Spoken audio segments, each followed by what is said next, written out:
Good morning, students. I welcome to all of you with the chapter Bank Reconciliation Statement by the Wellness Gurukul Academy, and this is video first. We are talking about the accountancy of the 11th class, and this is video first of this chapter Bank Reconciliation Statement. So let us start with the basic knowledge of this chapter. What exactly this chapter is saying? इस chapter में आप क्या study करेंगे? बड़ा simple है. ये chapter आपका business और आपके बैंक के रिलेशन और ट्रांजैक्शंस को शो करेगा.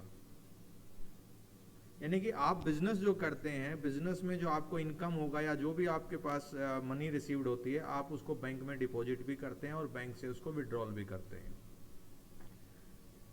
तो यहां स्टडी क्या करनी है हमें?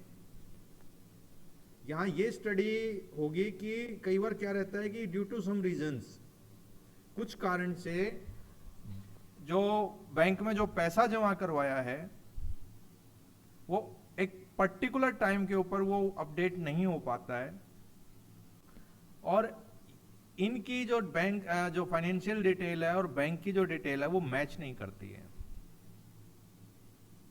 तो वो हम लोग यहां स्टडी करेंगे कि वो किस कारण से होगा और उसका क्या सॉल्यूशन है. तो यहां इस चैप्टर में हम लोग ये स्टडी करेंगे. बड़ी बेसिक सी बात है. जो बिजनेस जो होते हैं वो बैंक के अंदर अपना अकाउंट ओपन कर लेते हैं, करंट अकाउंट. यहां हम लोग बिजनेस लिख के चलते हैं, यहां हम लोग बैंक लिख के चलते हैं.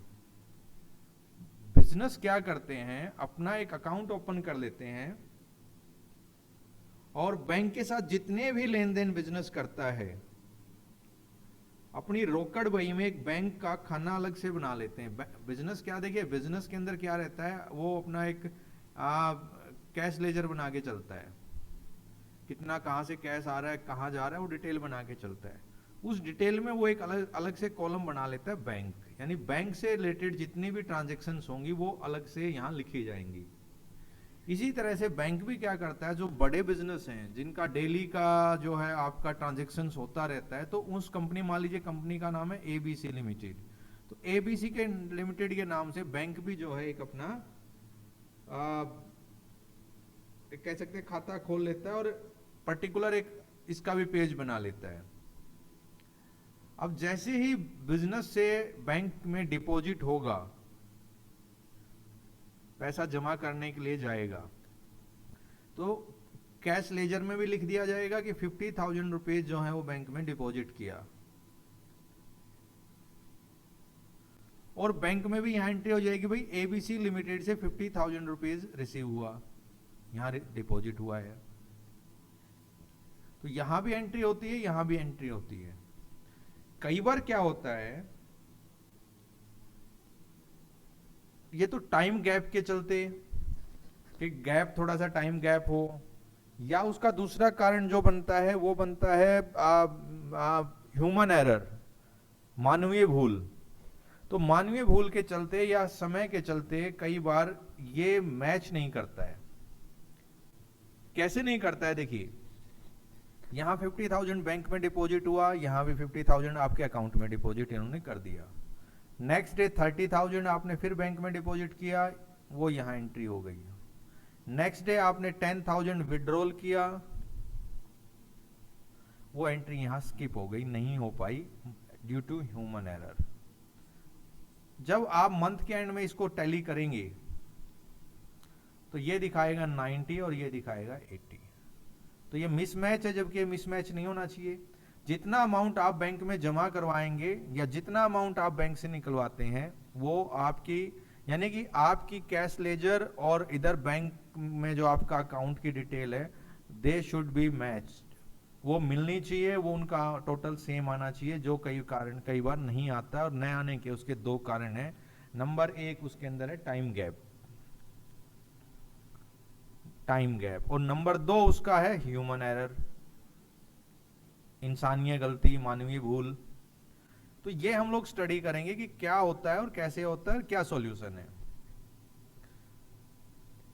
इसमें आगे हम लोग देखते हैं जो एंट्री जो होंगी ये हम ये बना लेते हैं बैंक अकाउंट, जो कौन बनाता है? बिजनेस। बिजनेस बैंक के नाम से अकाउंट बनाता है और बैंक बिजनेस के नाम से अकाउंट बनाता है। ये कौन बनाता है? बैंक। अब डिफरेंस क्या है दोनों में? जब बैंक में डिपॉजिट होगा तो बिजनेस अपने डेबिट में लिखता है और बैंक उसको अपने क्रेडिट में लिखता है, क्रेडिट साइड में। और जब विड्रॉल होगा, ये विड्रॉल है, जब विड्रॉल होगा तो बिजनेस अपने क्रेडिट में लिखता है और बैंक किस साइड में लिखता है? डेबिट साइड में लिखता है। लेकिन मेन चीज क्या है कि बोथ साइड द टोटल, जो टोटल आएगा that should be the equal, वो इक्वल आना चाहिए। यानी कि बिजनेस का debit balance should be equal to the credit balance of bank and the credit balance of business should be equal to the debit balance of bank. तो ये दोनों equal आना चाहिए और ये दोनों इक्वल आना चाहिए। ये तो हो गया नॉर्मल कंडीशन। अब प्रॉब्लम क्या है?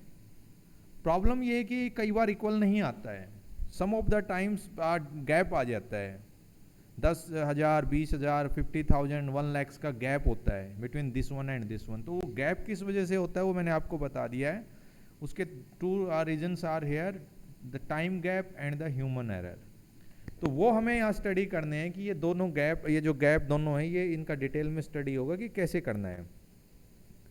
तो इसको हम लोग लिखते हैं, क्या क्या रीजन्स हैं वो हम लोग यहाँ डिस्कस करते हैं नेक्स्ट, कि कौन कौन से ऐसे रीजन्स हैं जिसकी वजह से ये टाइम गैप आता है। तो यहाँ हम लोग लिखते हैं इसका causes of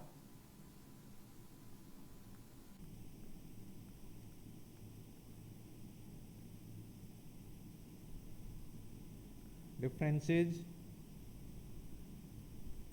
in the cash book and passbook। Cash book और पासबुक में डिफरेंस जो आता है उसके क्या क्या कारण है। तो हम 2 तरह से इसकी स्टडी करेंगे। फर्स्ट हम लेके चलेंगे टाइम गैप और बाद में हम लोग इसका जो दूसरा रीजन देखेंगे वो होगा ह्यूमन लेवल मिस्टेक। तो टाइम गैप में हम लोग फर्स्ट जो पॉइंट रहता है वो रहता है check issued but not yet presented for payment in the bank. Check issued but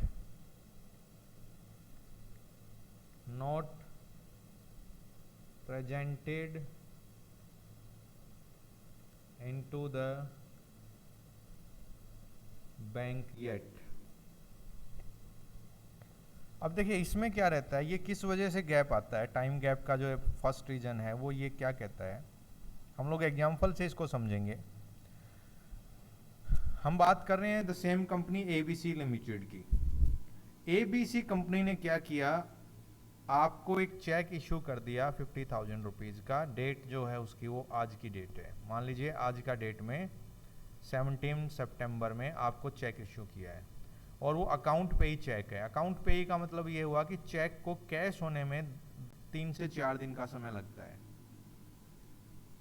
तो 17 सितंबर को जैसे ही ABC ने आपको चेक दिया, कंपनी ने इसको क्या किया, अपने अकाउंट में इसकी एंट्री कर दी 50,000 रुपीज़ से। ये मान के चलती है कंपनी की टोटल अमाउंट में से लेस हो जाएगा 50,000, क्योंकि 50,000 का चेक दिया है तो ये चेक जो है पेमेंट है और ये पेमेंट है तो कंपनी के अकाउंट से 50,000 रुपीज़ लेस हो जाएगा।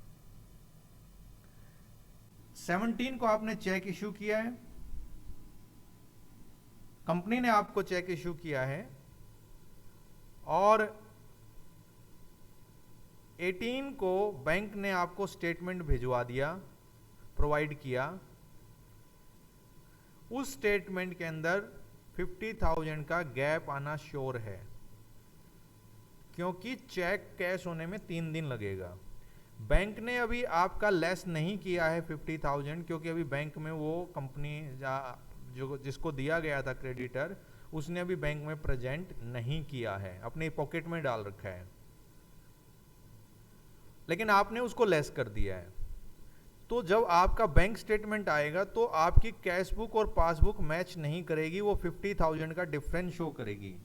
और वो डिफरेंस किस वजह से आएगा, उसका कारण होगा चेक इश्यूड। चेक इश्यू कर दिया एबीसी लिमिटेड ने, और इश्यू करते ही अपने यहां से माइनस कर दिया, लेकिन क्रेडिटर ने उसको अभी भी बैंक के अंदर प्रेजेंट नहीं किया। जब क्रेडिटर बैंक में प्रेजेंट करेगा, बैंक उसको वेरीफाई करेगा, only then bank will decrease this amount from the account of the ABC limited.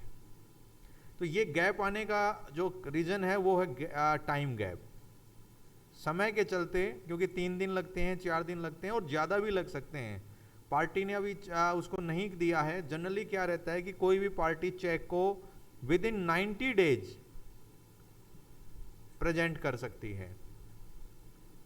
तो ये तो बहुत ज्यादा टाइम है इन बिटवीन। मान लीजिए एबीसी ने मुझे चेक दिया है और मैं इसको पॉकेट में रख लेता हूं नेक्स्ट 30 डेज के लिए, फिर मैं बैंक को देता हूं, 4 दिन बैंक लगाता है, तो यानी कि 34 डेज के बाद ही जो है ये अमाउंट जो है ये मेरे अकाउंट में ट्रांसफर होगा।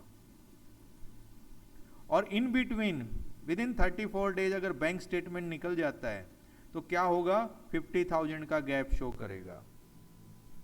तो उसका फर्स्ट रीजन मैंने आपको बता दिया कि वो किस वजह से करता है।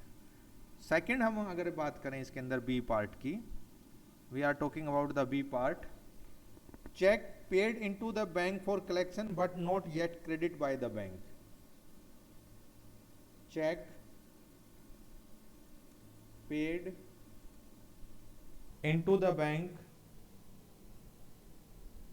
for collection but not yet credited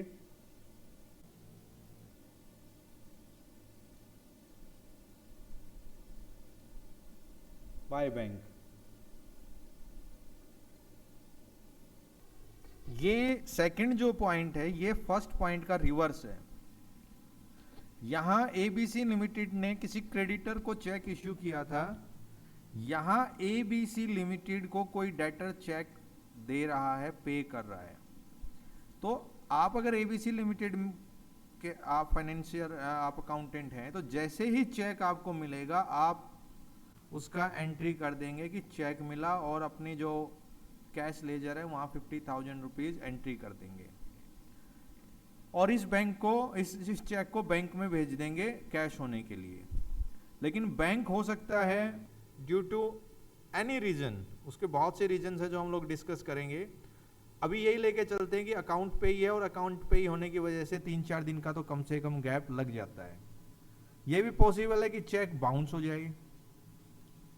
तो बैंक आपके अकाउंट में जब तक इस 50,000 को यहां प्लस नहीं करेगा आपका टोटल इक्वल नहीं आएगा।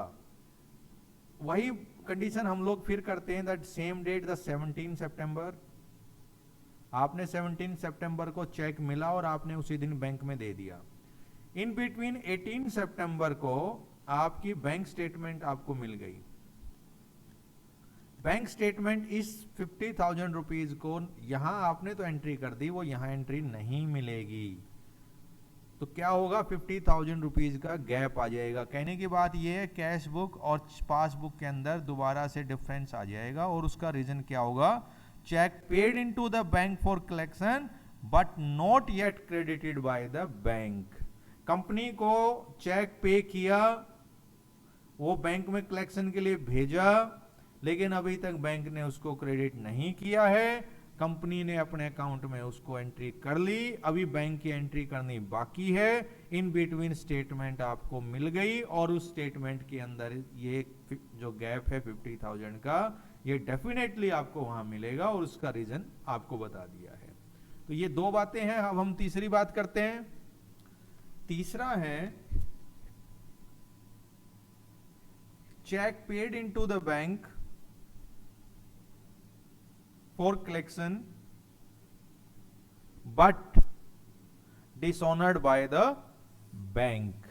dishonored क्या होता है स्टूडेंट्स, जब कोई चेक किसी रीजन से कैश में कन्वर्ट नहीं हो सकता है, बैंक मना कर देता है, तो वो चेक का अपमान या उसको डिसऑनर्ड बोलते हैं।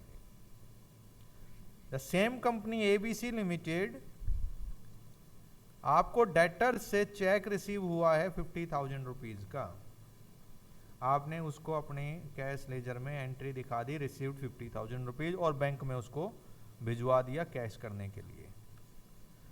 वहां बैंक क्या देखता है कि चेक में या तो अमाउंट जो वर्ड्स में होना चाहिए और जो न्यूमेरिकल होना चाहिए उसमें गैप है, या जो सिग्नेचर है देने वाले के वो मैच नहीं कर रहे हैं, या डेट गलत है, या कोई दूसरा ओवरराइटिंग है, या जितने का चेक है उतना अमाउंट पार्टी के अकाउंट्स में नहीं है। मान लीजिए जिस कंपनी डेटर्स एक्स के अकाउंट में 40,000 रुपीज है और उसने चेक इश्यू कर दिया एबीसी को 50 का, तो ये चेक कैश कभी नहीं हो सकता, ये चेक क्या होगा, डिसऑनर हो जाएगा। तो इस रीजन से, किसी भी रीजन से बैंक उसको डिसऑनर कर देता है, लेकिन आपको जब उसकी अभी इंफॉर्मेशन नहीं मिली है, आपने उसको अपने अकाउंट में एंट्री कर दी है। और वही बात फिर ये सारा जो हैपनिंग हुई है वो 17 सितंबर को हुई है, और इन बिटवीन नेक्स्ट डे 18 सितंबर को आपको मान लीजिए आपके पास बैंक स्टेटमेंट आ जाएगी, उसकी फोटोकॉपी आ जाएगी बैंक स्टेटमेंट की, और उस फोटोकॉपी में आप क्या देखते हैं कि this amount should not match with this amount, यानी कि जो आपने जो बैंक का कॉलम बना रखा है और बैंक ने जो आपका कॉलम बना रखा है वो मैच नहीं कर रहा है। 50,000 रुपीज का गैप वहां आ रहा है। It's showing the gap of the 50,000 rupees, and why there is a gap of the 50,000 rupees, that is because of this reason, check paid into the bank for collection but dishonored by the bank। तो ये तीन बातें हमने इसमें की है। हम लोग नंबर 4 करते हैं। फोर्थ इसका रीजन है interest allowed by bank. Party के जो अकाउंट है उसमें मान लीजिए जितना भी ये बैलेंस बचा हुआ है, generally in every 6 months bank आपको उसके ऊपर इंटरेस्ट देता है, लेकिन उसकी कोई इंफॉर्मेशन आपको नहीं देता है। वो इंफॉर्मेशन आपको तभी मिलेगी जब आपकी कैश बुक और पासबुक मैच होगी।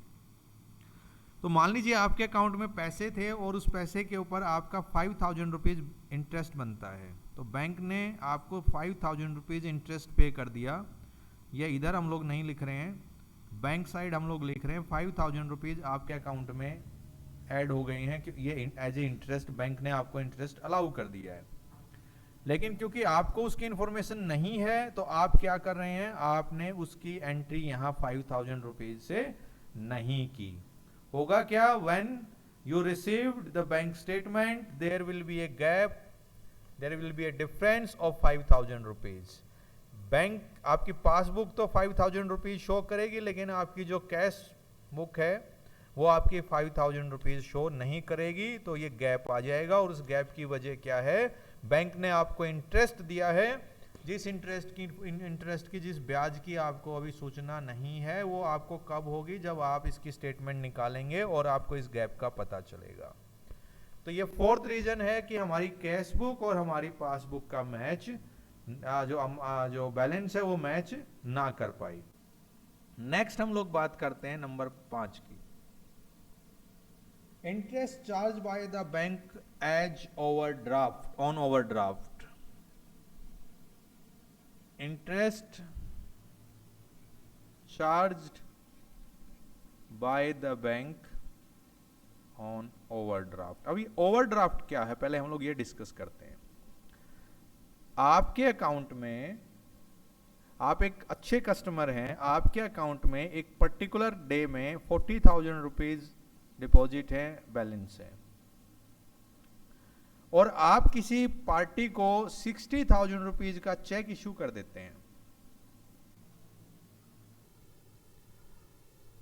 अब जब ये जनरली क्या होगा, जब चेक बैंक में जाएगा, बैंक देखेगा कि आपके अकाउंट में तो सिर्फ 40,000 रुपीज है और पे करने हैं 60,000 आपके बिहाफ से कस्टमर पार्टी को, तो जनरली तो ये होता है कि वो बाउंस हो जाएगा due to minimum balance, due to sufficient balance ना होने के चलते वो बाउंस हो जाएगा। लेकिन क्योंकि आप रेगुलर कस्टमर हैं, आपके ऊपर बैंक फेथ करता है, तो बैंक क्या करेगा, 20,000 रुपीज अपनी तरफ से ऐड करके आपके अकाउंट में 60,000 इसको पूरा करके उस पार्टी को जो है उसका चेक क्लियर कर देता है। ये सिर्फ बैंक किस लिए करता है, आप पुरानी पार्टी हैं, आपके ऊपर फेथ है और आपका रिगार्ड रखने के लिए, आपकी इंसल्ट ना हो इस चीज के लिए। क्योंकि अगर पार्टी का चेक बाउंस हो जाएगा तो ये आपकी इंसल्ट हो जाती है। तो आपके सम्मान, रिस्पेक्ट, फेथ को बनाए रखने के लिए बैंक क्या करता है, अपनी तरफ से 20,000 रुपीज ऐड करके पार्टी को पेमेंट कर देता है। और इस 20,000 रुपीज के ऊपर जब तक आप पेमेंट नहीं करेंगे उस टाइम तक का इसके ऊपर बैंक आपसे इंटरेस्ट चार्ज करता है, ब्याज लेता है।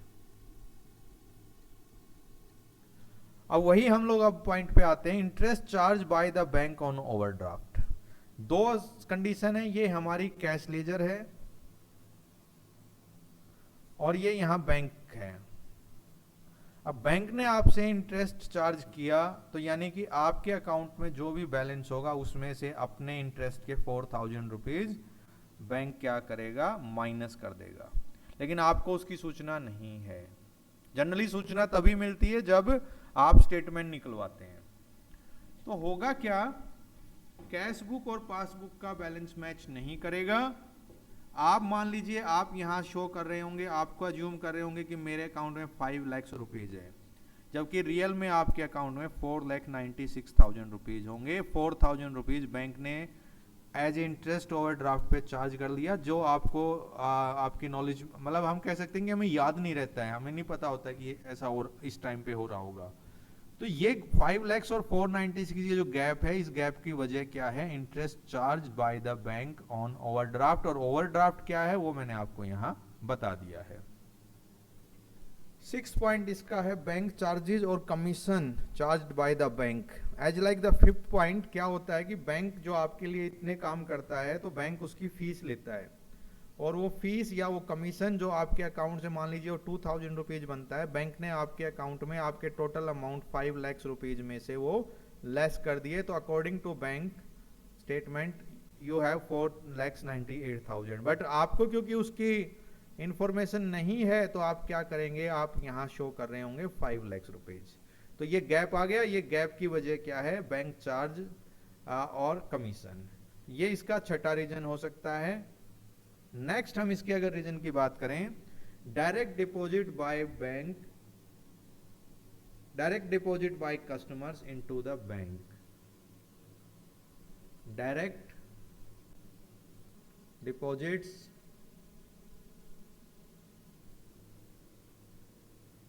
Bye customers into the bank. अब हम लोग वही एग्जाम्पल एज्यूम करके चलते हैं, आपके अकाउंट में अभी 5 लाख रुपीज है और बैंक के पास भी आपके 5 लाख है, ये भी इनकी डिटेल भी वही शो कर रही है। एक कस्टमर वाई ने क्या किया, आपको बिना इन्फॉर्म किए आपका पैसा देना बनता था, उसने 2 लाख रुपीज आपके डायरेक्ट खाते में, अकाउंट में जमा करवा दिए। तो यहां आपका बैलेंस हो गया 7 लाख रुपीज। लेकिन आपको नहीं बताया है, आपके नॉलेज में नहीं है, तो आप इसको कितना ज्यूम करके चल रहे हैं अभी, 5 lakh rupees. When you get the bank statement, so there will be a gap of the 2 lakhs rupees between the cash book and the passbook, and the reason is what, because one customer Y deposit into the bank directly without informing us। तो आपको बिना अगर आपको inform करके करता है तो क्या होता है कि आप भी यहाँ 2 लाख रुपीज एंट्री कर लेते, लेकिन क्योंकि आपको सूचना नहीं है, आपने नहीं किया और आपके अकाउंट में पैसे बढ़ गए, तो वो गैप आना स्वाभाविक है, वो गैप आ जाएगा। तो ये हमारा नेक्स्ट रीजन है। नेक्स्ट रीजन के बारे में मैं थोड़ा सा आपको बता देता हूं स्टूडेंट्स।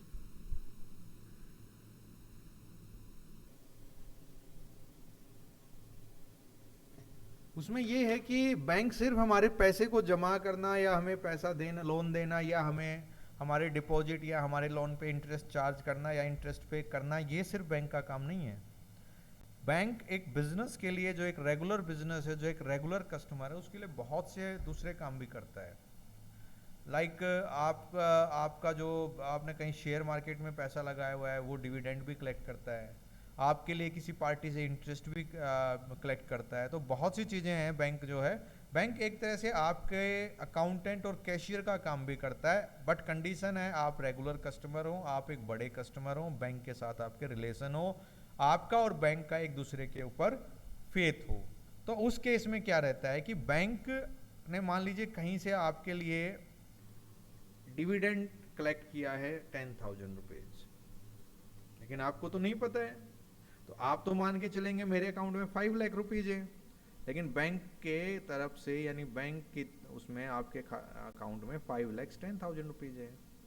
तो ये जो गैप है ये किस वजह से है कि बैंक ने डिविडेंड आपके लिए कलेक्ट किया जिसकी आपको कोई इंफॉर्मेशन नहीं है, बैंक ने डायरेक्ट आपके लिए ये कलेक्ट कर लिया है। तो एक रीजन इसका ये हो सकता है, और एक और होगा हम जो बात करेंगे, वो रीजन है direct payment made by bank. ये भी पॉसिबल है। ये आपका जैसे यहां है उसी तरह से बात आती है कि बैंक और आपका जब एक लॉन्ग एसोसिएशन रिलेशन बन जाता है, तो आपने बैंक को बोल रखा है कि भाई मेरा इंस्टॉलमेंट जाता है गाड़ी का, कार का इंस्टॉलमेंट है, और हर महीने जो है 20,000 रुपीज आप मेरा इंस्टॉलमेंट पे कर दें। अब क्या होगा, आपने बैंक को बहुत पहले बात बोली हुई है और bank according to your concern उस काम को कर रहे हैं। अब इस मंथ में क्या है, आप उस बात को भूल गए और आपने उसको अपने अकाउंट से लेस नहीं किया, तो आपका बैंक शो करेगा 5 लाख रुपीज। जबकि यहाँ रियलिटी क्या है कि आपके 5 लाख रुपीज में से 20,000 रुपीज बैंक आपकी कार की इंस्टॉलमेंट पे कर चुका है, डायरेक्ट किया है आपको। आपने एक बार बैंक को ऑर्डर दिया था, बार बार आपको नहीं देना है, तो यहाँ आपका अमाउंट होगा 4,80,000 रुपीज। यानी कि the cash and the cheque book balance, they will be differ, and the reason is because the bank made direct payment on the behalf of the customers. तो ये पॉइंट्स जो मैंने आपसे डिस्कस किए हैं, they are because of the time gap. अब हम बात करेंगे ह्यूमन एरर की। कई बार इंसान की गलती की वजह से भी ये बैलेंस मैच नहीं करता है, उसका कोई भी रीजन हो सकता है। जैसे मान लीजिए आपने चेक बैंक को दिया, आपने तो ऐड कर दिया, चेक बैंक भूल गया। ह्यूमन एरर का मतलब है कि बाय मिस्टेक, वो मिस्टेक हो सकता है कि फॉरगिव हो सकता है, फॉरगेट भूल गया, बैंक आपकी एंट्री करना भूल गया, ये एक रीजन हो सकता है। दूसरा, कई बार क्या होता है बड़े अमाउंट में, जैसे मान लीजिए आप लिखते हैं यहाँ 5 करोड़ रुपीज, तो हो सकता है एक जीरो कम या ज्यादा हो जाए। अब हो सकता है बैंक ने टाइप करते हुए एक जीरो ज्यादा लग जाए या एक जीरो कम लग जाए। अगर कम लग गया तो 5 करोड़ इसका 50 लाख बन जाएगा, ज्यादा लग गया तो 50 करोड़ बन जाएगा। तो ये भी एक रीजन हो सकता है। तो ऐसे किसी भी रीजन से जो एक इंसान की गलती, ह्यूमन एरर हम कह सकते हैं, उस वजह से जब हमारा दोनों साइड का बैलेंस मैच ना हो, तो उसको भी हम बोलते हैं कि ह्यूमन एरर के चलते हमारा डिफरेंस है between the cash book and the passbook, और वो भूलना भी हो सकता है और बाय टाइपिंग मिस्टेक भी हो सकता है। तो ये हमने यहाँ डिस्कस किया है कि किन किन वजह से हमारा जो है डिफरेंस आ सकता है कैश बुक और पासबुक में। अब हम आगे के वीडियो में, सेकंड वीडियो में ये स्टडी करेंगे कि जो भी गैप आया है, जो भी गैप का कारण है, उस कारण को फाइंड आउट करके हमें उसी अकॉर्डिंग उसकी एंट्री करनी होगी, कुछ एडजस्टमेंट हमें करनी होगी, ताकि हमारा कैश बुक और पासबुक का बैलेंस मैच कर जाए। तो कौन कौन से उसमें फॉर्मूलेज होंगे वो हम लोग नेक्स्ट वीडियो में करेंगे। आपसे रिक्वेस्ट है, वीडियो को लाइक करें, सब्सक्राइब करें। हम वेलनेस गुरुकुल एकेडमी के बिहाफ से आपको 11th क्लास अकाउंटेंसी और इकोनॉमिक्स की सभी वीडियोस प्रोवाइड करवाएंगे और हमारी कोशिश रहेगी कि सब बेसिक लेवल पे हों, because you 11th the students of the 11th class are new with the commerce subject, new with the account and economics. So आपके लेवल पे हम लोग काम करने की कोशिश कर रहे हैं, वीडियो बनाने की कोशिश कर रहे हैं। So it's enough for this video, thank you.